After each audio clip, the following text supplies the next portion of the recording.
Assalamualaikum warahmatullahi wabarakatuh. Sobat sekalian, kami kelompok 4 Latsar CPNS Kota Cimahi tahun 2001, Angkatan 1. Perkenalkan, nama saya Dikri Amarullah. Unit kerja saya di Dinas Tenaga Kerja Kota Cimahi sebagai mediator. Kemudian silakan Bu Irna. Terima kasih Pak. Perkenalkan, nama saya Irna Merdekawati. Saya bertugas di SD Negeri Liwi Gajah 6. Cukup Pak, terima kasih. Ya, silakan Bapak. Ya, terima kasih Pak. Perkenalkan, nama saya Dian Hidayat, unit kerja dari SMP Negeri 8 Cimahi.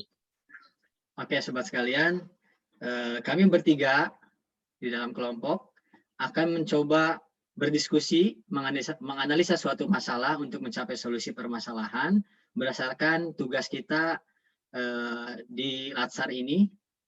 Tugas dari pengampu kita atau widai suara kita yaitu Pak Denny Surahman yang terhormat. Mudah-mudahan sobat sekalian bisa mengambil hikmahnya dan juga cara-cara teknik untuk menganalisis kasus dan juga teknik terapan kasus. Baik, langsung aja mulai. Bapak-bapak sekalian dan Ibu juga silakan. Saya izinkan saya untuk menjadi mediator perihal diskusi ini. Apakah boleh? Pak Dian sama Ibu Yana? Ya, silakan Pak. Lanjutkan Pak. Terima kasih untuk memudahkan kita juga dalam segi diskusi ya. Baik, selanjutnya saya akan coba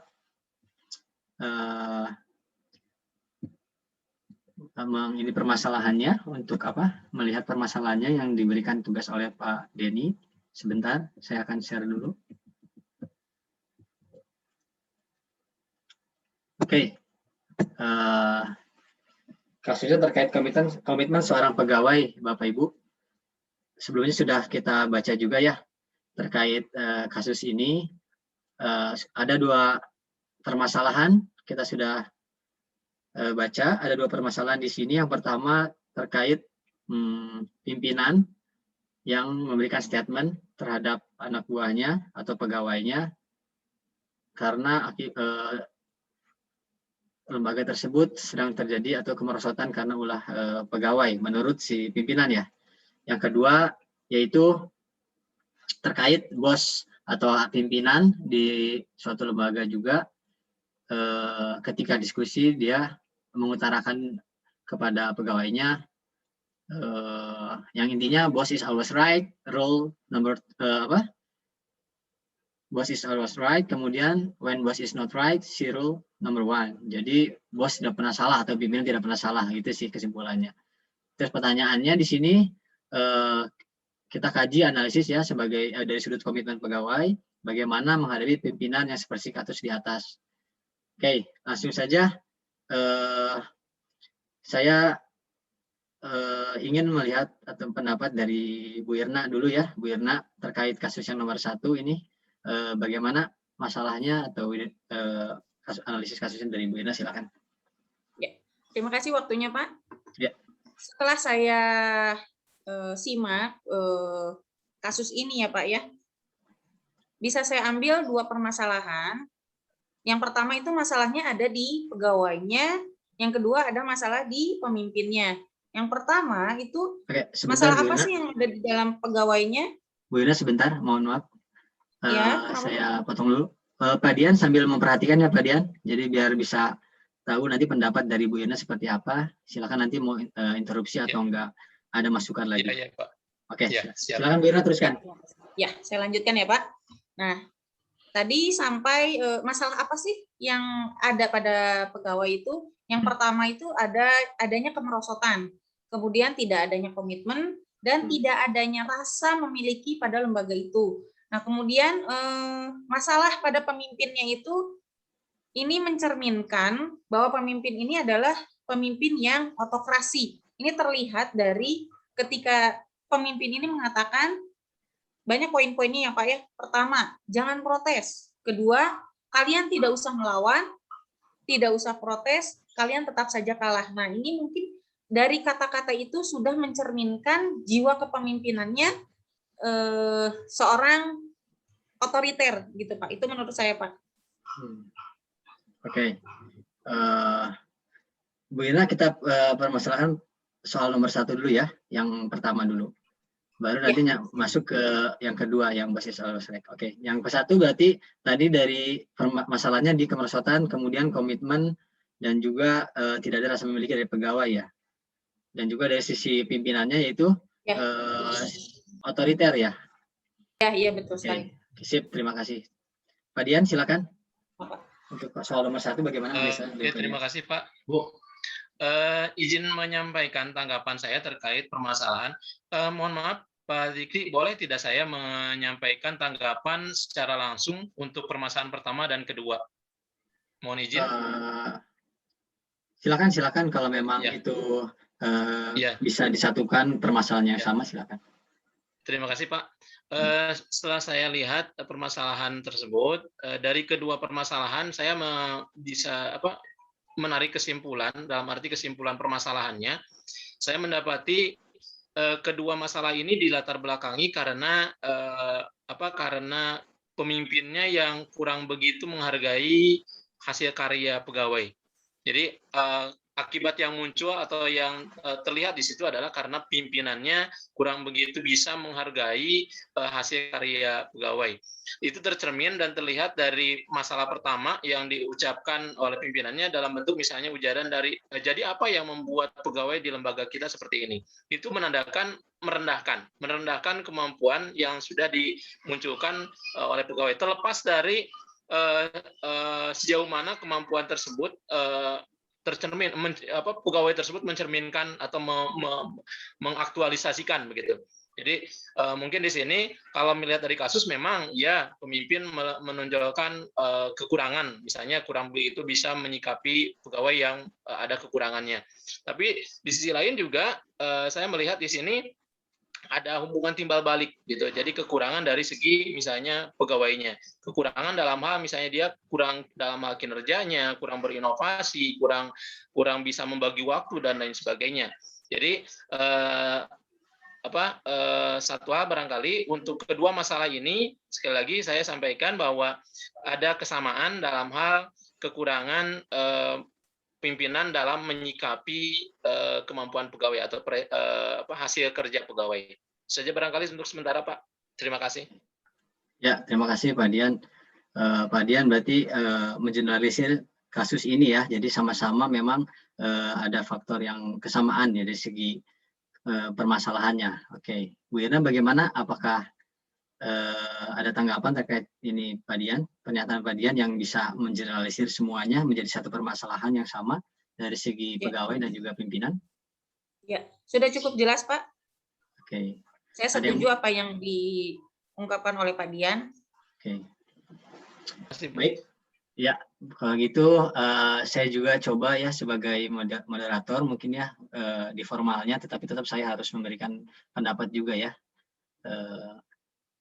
Oke, sejauh ini memang melihat dari pendapat Bu Ira dan Pak Dian juga saya ada sependapat terkait permasalahan ini memang seperti dalam satu linear ya, satu garis lurus permasalahannya terkait pimpinan, sifat pimpinan dan karakter pimpinan juga ya, dan juga ada memang dari sisi pegawainya. Kita kan karena nggak mungkin ada permasalahan cuma di satu sisi, walaupun di sini terlihat jelas yang paling dominan itu pernyataan atau statement dari pimpinan ya, karena pimpinan kan berhak menentukan atau berpendapat apapun terhadap pegawainya. Oke, jadi menurut saya juga sama terkait masalah di sini memang masalahnya dari segi pimpinan itu pimpinan tidak profesional menurut saya atau kurang profesional ya terhadap kinerja dan juga tanggung jawabnya sebagai pemimpin harus bagaimana kalau ada anak buahnya seperti ini gitu kan, atau anak buahnya tidak komitmen seperti apa, harusnya dia paham cara-caranya bagaimana biar bisa mengembangkan di lembaganya. Akibatnya kan di mana disebut juga di situ ada akibatnya betul dari kata Bu Irna juga dan Pak Dian tadi kemerosotan ya. Kemerosotan. Cuman saya menambahkan di sini kemerosotan dari suatu lembaga tersebut gitu ya. Karena di dalam lembaga itu pasti ada kinerja, kemerosotan kinerja dan juga ada kemerosotan dari segi sistemnya di lembaga tersebut gitu ya. Gimana? Apa yang mau ditambahkan? Silakan. Cukup Terkait, Pak, setuju Pak, sama. Cukup, Pak. Oke, kalau begitu yang dari segi pemimpin sudah, saya coba yang dari segi pegawai ya. Pegawai belum, pegawainya kalau lihat dari statement dari pimpinan, ya dari sini faktualnya memang seperti itu. Kita kan nggak tahu di belakangnya seperti apa ya. Jadi saya menyimpulkan memang ada kelemahan atau nggak masalah di pegawai juga. Karena kalau kemerosotan lembaga itu nggak mungkin satu pihak saja. Pasti ada kedua keterkaitan dari atasan bawahan atau sistem kerjanya pasti. Jadi kalau kesalahan pegawai di sini, masalah pegawainya itu ya tidak komitmen, kemudian kedisiplinan juga ya mungkin ya yang kurang baik, sehingga rasa memilikinya juga kelihatan yang tidak ada kan pernyataan dari si pimpinan, berarti dia tidak disiplin kerjanya, pegawai tersebut tidak memiliki kejelasan target untuk pencapaian kinerjanya. Ya bahasa Inggrisnya, bahasa Sundanya mah hare-hare gitu ya. Jadi agak hare-hare gitu. Semangat bekerjanya yang kurang gitu kan, karena mungkin dari pimpinan pun nggak ada timbal baliknya terhadap prestasi yang dilakukan oleh pegawai, betul ya? Seperti itu ya. Betul, Pak. Tidak dapat memenuhi tanggung jawabnya sebagai pegawai dengan baik.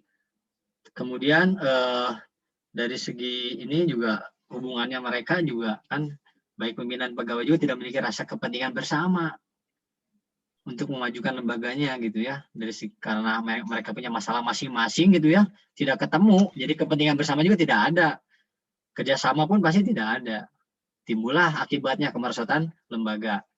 Oke, kemudian lanjut, apakah sampai sini ada yang mau ditambahkan terkait masalahnya, apa sudah cukup? Sudah cukup jelas, Pak? Cukup Oke, jelas, ya. Pak. Ya. Jadi masalahnya kita semua sama ya, intinya di sini si pimpinan itu dua soal ini dalam satu masalah yang sama gitu ya.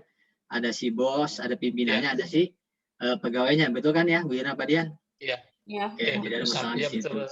Intinya nggak ada ini juga ya, Bu Ira, nggak ada apresiasi juga dari pemimpin juga ya gitu ya, sehingga anak buahnya biasa aja gitu ya, tidak ada pacuan gitu untuk bisa mengembangkan kinerjanya gitu ya. Itu masalahnya juga, sehingga mungkin bisa dikatakan juga, mohon maaf Pak, hubungannya kurang harmonis mungkin ya. Oh gitu ya, betul. Ya, kurang harmonis.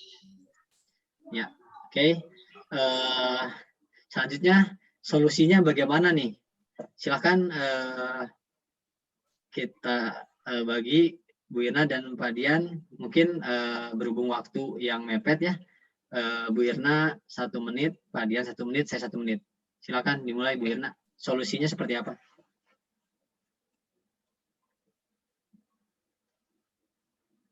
Bu Irna, silakan.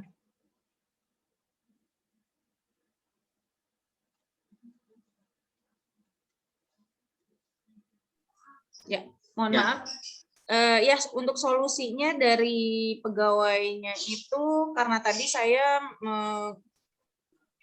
mengatakan bahwa masalahnya itu pada komitmen si pegawainya dan ada kemerosotan kinerjanya. Nah, ini bisa tumbuh, komitmen dan kinerja ini bisa tumbuh jika ada apresiasi dari perusahaan lembaga, sehingga bisa menumbuhkan kinerjanya dan komitmennya pada diri pegawai itu sendiri. Kemudian untuk solusi untuk pemimpinnya ya. Oh, satu lagi Pak, untuk pegawai ya. Nah, mungkin bisa diakibatkan karena tidak ada rasa memiliki ya. Nah, jadi untuk menumbuhkan rasa memiliki itu, caranya itu bisa dengan adanya hubungan ikatan sosial antara pimpinan dengan pegawai itu sendiri. Nah, bisa dengan family gathering kah, atau dengan cara makan bareng di luar, itu kan bisa menciptakan apa yang tadi Pak Dian bicarakan tuh, tentang keharmonisan, itu kan bisa dilakukan di luar jam kerja ya Pak ya. Nah itu, dengan cara itu akan tumbuh rasa memiliki dan akan meningkatkan pula kinerja dan komitmen dari pegawai itu sendiri. Oke. Itu Pak. Siap, terima kasih Bu Ira. Pak Dian silakan 1 menit. Oke, terima kasih. Singkat Ya. singkat dari saya, solusi dari kedua masalah ini berada di pegawai dan pimpinan. Nah, untuk pegawai dan pimpinan, satu hal saja, semuanya harus mengevaluasi diri. Lihat di mana letak kekurangan masing-masing, baik itu pegawai maupun pimpinan. Itu saja barangkali. Terima kasih, Pak. Oke, siap. Terima kasih. Saya coba simpulkan juga ya, sekaligus pendapat dari saya sih, saya masukkan ke dalam kesimpulan. Oke, jadi solusinya kita harus menemukan komitmen yang tinggi dengan profesionalisme dan tanggung jawab ya, sesuai tugas pokok dan fungsinya masing-masing sebagai pegawai dan juga pimpinan. Kemudian terus meningkatkan kualitas kerja dan kuantitas kerja kita dengan cara mengikuti seminar, pelatihan, dan juga lokakarya. Kemudian terus meningkatkan kompetensi kerja juga dengan berkomitmen mutu untuk pembaruan setiap pekerjaannya ya, sesama pegawai dan juga dari pimpinannya juga atau atasan-atasannya. Kemudian setiap pegawai aja membuat suatu program kerja kita haruskan, jadi biar ada sistem yang kuat. Program kerja masing-masing nantinya terintegrasi dalam sistem akuntabilitas kinerja instansi pemerintah atau bentuk SAKIP, sehingga membentuk suatu pencapaian sasaran target kinerja organisasi atau lembaga dan juga membentuk sumber daya yang efektif dan efisien.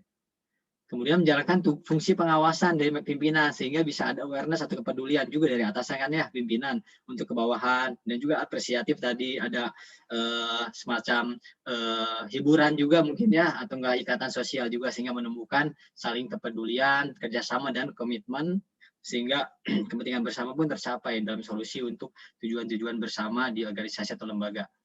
Begitu mungkin ya untuk kesemuanya keseluruhannya solusinya. Baik. Ya, Terima setuju, kasih. Pak. Assalamualaikum warahmatullahi wabarakatuh.